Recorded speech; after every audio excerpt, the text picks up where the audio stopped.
qaramada midoobay ayaa ka digaysa isbedel xun oo aan ka soo kabasho lahayn oo si daran u saameynaya dhulka badda iyo barafka ku kaydsan dunida waa arrin horseedi karta nolol adag isbedelka cimiladu waxa uu si gaar ah u cadibi doonaa dadka adduunka ugu saboolsan 15 milyan ee ku nool Soomaaliya waxay ku jiraan dadka looga dayrinayo isbedelka cimilada waxa si xiriir ah ula soo darsay isbedelka hawada iyo khataraha weheliya waa duufaano dabaylo daadad iyo abaara isdaba jooga in ka badan 200 oo kun ayaa barakacay labadii bilood ee la soo dhaafay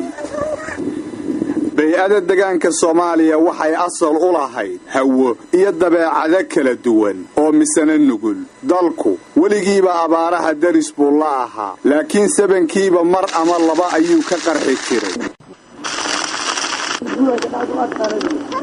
togan haawanaya waa webi Shabeelle oo abaartii dabadheer oonkeedii la dildilaacay laakiin inta badan abaaruhu waxay ku koobnaan jireen gobollada qaar sida tan oo ka dhacday bartamaha Soomaaliya xilligaas oo ay dhimbiiluhu ka duulduulayeen babbiska dabkii dagaalkii sokeeye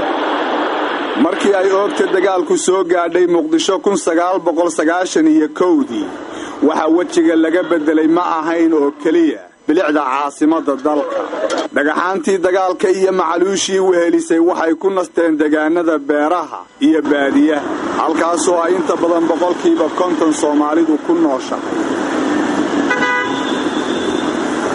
sharci darro iyo baahi isbiirsaday awgeed waxa la salooshay deegaanka iyo dhirta